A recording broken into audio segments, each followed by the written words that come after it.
posiciones tan claras. 3 minutos. Sí, miren esta réplica, doctor. Doctor, es verdad que hemos escuchado con atención lo expresado por el representante del Ministerio Público y por el abogado de la Procuraduría, que existe, pues, que han citado, ¿no?, para sustentar sus posiciones los acuerdos plenarios número 5/2023 y el acuerdo plenario número 3/2020. Sin embargo, doctor, existe, pues, acuerdos plenarios, sin embargo, doctor, acuerdos plenarios en donde ya la Corte Suprema se ha pronunciado, doctor, porque evidentemente los magistrados deben aceptar la ley 31.751. Por ejemplo, la sala penal permanente de la Corte Suprema, en apelación suprema número 48-2023 de Ucayali, de fecha 11 de agosto del año 2023, considerando 7.2, la sala penal transitoria de la Corte Suprema de Justicia en recurso de nulidad número 159-2022, en la cual, señor magistrado, se establece claramente, de acuerdo al artículo 22 del Decreto Supremo 017-93, texto último ordenado de la Ley Orgánica del Poder Judicial, que los magistrados se pueden desvincular de estos plenos que hoy acaba de citar tanto el Ministerio Público como el abogado de la Procuraduría. Sin embargo, hay algo importante que se ha dicho en esta tesis argumentativa, señor juez, que la ley que ahora ampara mi solicitud sería inconstitucional. Y la razón de inconstitucionalidad que está diciendo tanto Fiscalía como Procuraduría es porque, según ellos, habría una falta grave del principio de obligatoriedad establecido en el artículo 159 y 105 en el principio de tutela jurisdiccional efectiva. Si nosotros revisamos el artículo 159 inciso 5 de la Constitución Política del Estado, ¿qué es lo que establece, señor? Pues que el Ministerio Público debe continuar con la investigación, es decir, establece una legalidad sustantiva de la tarea sustancial que hace Fiscalía, que no tiene que ver absolutamente nada, señor juez, con el tema del plazo petitorio. Igual en el extremo de pretender sustentar la inconstitucionalidad de esta norma por el principio de tutela jurisdiccional efectiva establecido en el artículo 139 inciso 3, que usted lo sabe mejor que yo, que se refiere exclusivamente a la accesibilidad de las personas a ejercer sus derechos e intereses, y que esta protección judicial sea concreta, sea rápida y sea oportuna. Se cita una vez más el artículo 51, ¿no? Y el artículo 51 establece, pues sí, efectivamente, la prevalencia de la Constitución. Y yo mismo me pregunto, señor juez, ¿de qué manera este principio de obligatoriedad, que tiene que ver con una función estrictamente sustantiva de Fiscalía, de qué manera este principio de tutela jurisdiccional efectiva del artículo 131 y 103 y el artículo 51 que han venido a hacerme referencia, declaran o establecen la inconstitucionalidad de la ley 31.751? De ninguna forma, señor. Es en este sentido, señor juez, y dado que la inconstitucionalidad tendría que ser declarada, en este caso, por el Tribunal Constitucional, cosa que hasta ahora no ha ocurrido, es que esta ley deviene, pues, en estricto cumplimiento de los magistrados, porque toda ley o toda norma se aplica al día vigente de su publicación, como es el caso de esta norma, y teniendo en cuenta, señor juez, que no tiene ningún tipo de naturaleza inconstitucional, tal como lo pretenden hacer las partes, es que se debe acceder a esta solicitud, señor juez, porque tiene su fundamento en normas estrictamente legales y de orden público de una ley que establece que el plazo de prescripción ya se ha cumplido. Muchas gracias. Señor fiscal, ¿algo que agregar? 3 minutos. En atención a lo que dice el doctor Víctor Peralta, él indica de que es una ley que está amparada o emitida por el órgano competente como es el legislativo, pero lo que omite indicar es que una ley que no tiene fundamentación alguna. Los congresistas que metieron esa ley no han hecho una fundamentación de por qué 1 año de suspensión debe aplicarse para esta modificatoria. ni tampoco hacen un razonamiento de por qué unos delitos de alta complejidad como estos tiene que emitir un pronunciamiento por 1 año de suspensión.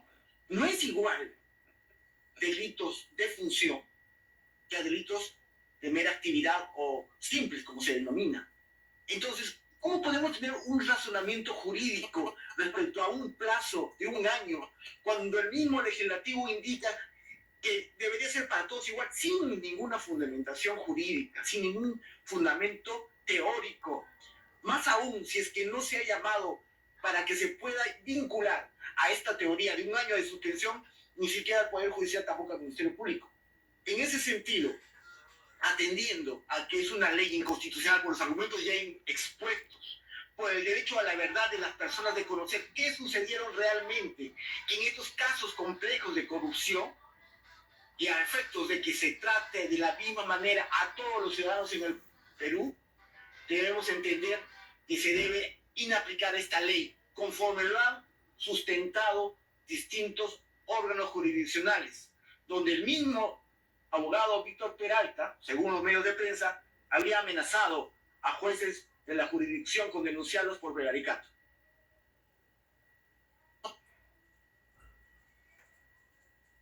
Ya, señor fiscal, ¿qué relación tiene? Señor juez, con todo respeto, señor juez, Señor abogado, está en la dirección. Está en la dirección. Un momento. con todo respeto, pero el Ministerio Público no puede mencionar un hecho. Señor abogado, está en la dirección. Permítame dirigir la audiencia. Permítame dirigir la audiencia. Luego le doy el uso de la palabra. Señor fiscal, lo último que usted dijo, ¿qué relación o pertinencia tiene con la discusión del caso? Señor fiscal, le hice una pregunta aclaratoria. Atendiendo a la aplicación del control difuso, autor. Ahora sí, por la alusión, señor abogado tiene derecho a 30 segundos. Gracias, señor juez. Las instituciones procesales se respetan, señor juez. Y a veces la pobreza de argumentos nos llevan específicamente a utilizar epítetos y adjetivos y calificativos que no tienen que ver nada con la naturaleza procesal de esta audiencia. En primer lugar, es totalmente falso que yo haya amenazado al señor juez, porque siempre me he referido, señor juez, con probidad ante mis magistrados y ante el Poder Judicial. Y solicito que por su intermedio, al mirar el director de debate, señor juez, el representante del Ministerio Público, retire lo dicho, porque no hay ninguna prueba objetiva y completa que yo haya hecho este tipo de actitud contra un magistrado. Bien, abogado. Gracias, señor juez. Muy bien. A ambas partes se les exhorta a conducirse con el decoro, respeto recíproco que deben brindarse y ofrecerse a ambas partes, no solamente porque se encuentra en una posición interesada respecto a lo que ha de decidirse en el caso, sino también porque estamos ante un sistema de justicia que debe apreciarse de democrático, lo que quiere decir que debe primar el respeto entre las partes. Y, evidentemente, ante el tribunal, en este caso unipersonal, que dirige la sesión de audiencia. Además, se le exhorta de no extralimitarse en sus deberes, obligaciones, al referirse a la posición que no convengan con la otra parte, pero con el debido respeto. Continuamos. Entonces, señor fiscal, quería hacerle una pregunta de referencia. Sí, señor magistrado. Cuando usted considera que la ley 31751 es inconstitucional, ¿tuvo a la vista la exposición de motivos o el dictamen de esta norma? Sí, director de debates. Son 2 exposiciones de motivos que han sucedido y uno tras otro. No existe una justificación jurídica respecto a por qué el plazo de 1 año se debe aplicar para la suspensión del proceso de justicia. A través de sus escritos ha anexado esa información para tener en cuenta. Es de conocimiento público, señor magistrado. Ya, muy bien.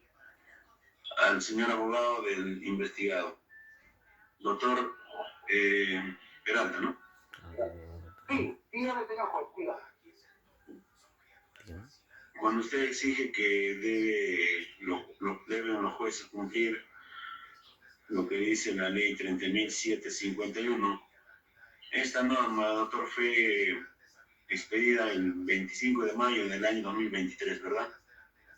Sí, es correcto, señor juez, sí. Ya, en aquella fecha, doctor, su patrocinado, ¿qué cargo ocupaba? ¿Tenía alguna relación con el funcionamiento del Congreso de la República o con alguna de las bancadas del Congreso de la República? Ninguna, señor magistrado. Mi patrocinado solamente ha sido líder presidente de un partido.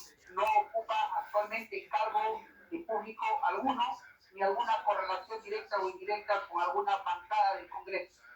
No, me refiero al 25 de mayo del año 2023, fecha de la promulgación de la norma. ¿Su patrocinado tenía alguna vinculación laboral, política, con...? Ninguna, doctor, ninguna. No tenía Política, ninguna. sí. No tenía. Esta norma, como las normas se generan sobre la base de propuestas de partidos políticos, ¿se conoce qué organización política propuso? ¿Quién es el autor del proyecto de ley? ¿Es algún congresista asociado al partido político de su patrocinador? Sí. No tengo conocimiento de eso, señor. Ya, muy bien. Señor abogado de la Procuraduría, para concluir, ¿algo que agregar usted? Sí, señor magistrado. Lo que yo quiero agregar, es con relación a lo que ha señalado la defensa en su réplica. Esto es que ha señalado que existen diversos pronunciamientos de diversos órganos jurisdiccionales en función que han admitido la aplicación de esta ley que entiende la suspensión del plazo de prescripción por 1 año. Y de lo que nosotros hemos podido revisar, señor magistrado, y que ha sido adjuntado por parte de la defensa en su escrito, en el que establece, que tiene como semilla lo que se indica, entendemos que a eso hace referencia, o a ese escrito hace referencia cuando dice que existen diversos pronunciamientos de órganos constitucionales que amparan esta ley. Sin embargo, señor magistrado, haciendo una revisión de dichos pronunciamientos a los que ha hecho referencia la defensa, por ejemplo, la apelación 48-2023 Ucayali, lo que resuelve es una prescripción o ampara una prescripción, pero no de un delito de la trascendencia que estamos, por ejemplo, debatiendo en este momento. Lo que resuelve es en función a un delito de modalidad de omisión de ejercicio de la acción penal, que evidentemente por naturaleza es una totalmente distinta de lo que se está debatiendo en la presente audiencia. Asimismo, señor magistrado, del escrito que ha presentado la defensa y que trae a colación la casación 1387-2022 Cusco de 29 de agosto del 2023, también encontramos que la presente causa es una causa que se sigue en Cusco y que el delito por el cual el delito que se atribuye al imputado es el delito contra el patrimonio en su modalidad de daño simple. Asimismo, como resolución número 3, encontramos, por ejemplo, la extradición activa número 42-2023, Lima. En esta extradición activa, señor magistrado, lo que se resuelve es una acusación por el delito de falsificación de documentos. Y asimismo, con relación al recurso de nulidad 1538-2022, Lima, también es una resolución que está vinculada a un delito de falsificación de documento público. Entonces, señor magistrado, si usted verá, seguramente la defensa pretende hacer de conocimiento del órgano jurisdiccional que existen diversos pronunciamientos y que amparan esta ley. Sin embargo, como he señalado en este momento, son delitos que no se encuentran vinculados a lo que es objeto del presente causa. Ni asociación ilícita, ni colusión agravada, ni cohecho pasivo. Entonces, por estas consideraciones, nosotros consideramos que debe declararse una vez más infundado el recurso presentado por la defensa. Muy bien, doctor. Gracias por la información ingresada. Bien, señores, entonces con ello concluye la primera fase de la atención del pedido de medio técnico de defensa de excepción de prescripción de la acción penal, postulada por la defensa técnica de Vladimir Proyce Rojas. Oye, La el segunda prófugo, fase va a maldito, consistir ayudado por en la la DINA. revisión en detalle de lo debatido en esta audiencia, más los anexos ingresados en los escritos por las partes procesales, por lo que se emitirá la decisión por despacho y se notificará sus respectivas casillas electrónicas. 10 de la mañana, 10 de la mañana más 00 minutos del día de hoy, martes 5 de noviembre del año 2024, momento en que concluye el desarrollo de la presente sesión de audiencia. Señores, muy buenos días y gracias por vincularse a esta audiencia. Pueden la audiencia concluida. Buenos días. Gracias, señor juez. Tengo usted muy buenos días. Muy buenos días. Buenos días.